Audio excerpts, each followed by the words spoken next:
Social મીડિયાની અંદર રમણલાલ વોરાએ એક યુવાનને ડફોર કહીને ખખડાવ્યો છે એ વાત પણ સોશિયલ મીડિયાની અંદર ચર્ચાનો વિષય બની છે।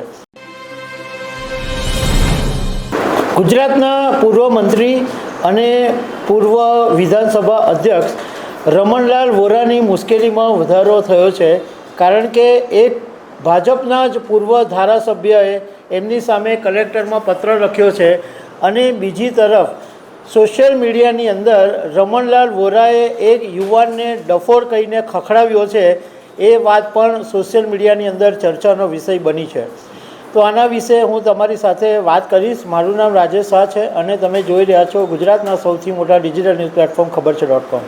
ગુજરાતના પૂર્વ વિધાનસભા અધ્યક્ષ અને મંત્રી રહી ચૂકેલા રમણલાલ વોરા તાજેતરની અંદર ચર્ચામાં આવ્યા હતા, કારણ કે એમનો એક એવો મુદ્દો સામે આવ્યો કે ખેડૂત બની અને એમણે એક ઈડરની અંદર જમીન ખરીદી હતી એમના નામે, એમના પત્ની અને 2 પુત્રોના નામે, અને એ બાબતની ચર્ચા ચાલી જ રહી હતી। એમાં ભાજપના જ ધારાસભ્ય પૂનમભાઈ મકવાણાએ રમણલાલ વોરા વિરુદ્ધ ગાંધીનગર કલેક્ટરને પત્ર લખ્યો છે અને સરકાર અને મહેસૂલ વિભાગને રમણલાલ વોરાની સામે કડક કાર્યવાહી કરવાની એમણે માંગ કરી છે।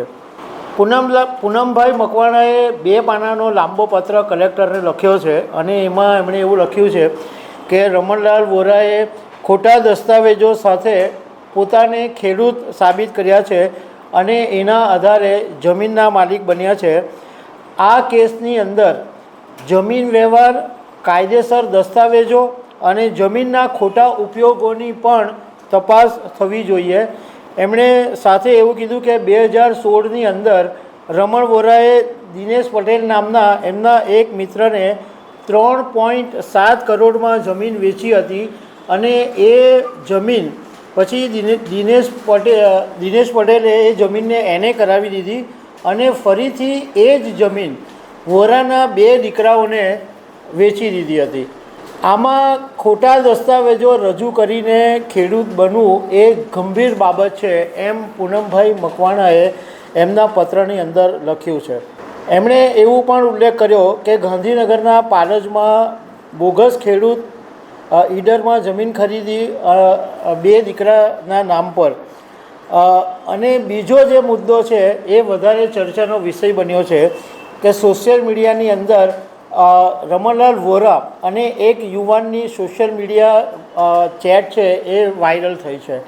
વીટીવી અને જી ન્યૂઝના અહેવાલમાં જણાવવામાં આવ્યું છે કે ઈડરનો એક યુવાન છે આશુતોષ રેવા રાઠોડ, એ રમણલાલ વોરાને ઓળખતો હોય એવું લાગે છે, કારણ કે રમણલાલ વોરા એની સાથે વોટ્સઅપ કોલ પર પણ વાત કરી છે અને વોટ્સઅપ ચેટ પણ સોશિયલ મીડિયાની અંદર વાયરલ થઈ છે।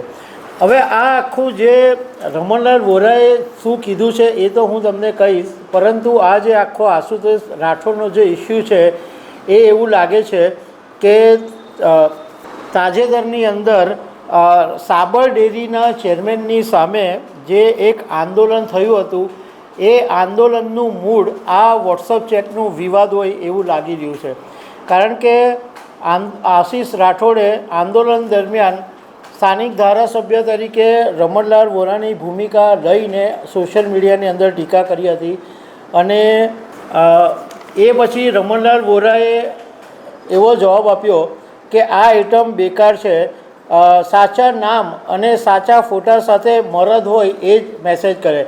અમુક સંવાદો એવા છે કે જે અહીંયા બોલી શકાય એવા પણ નથી।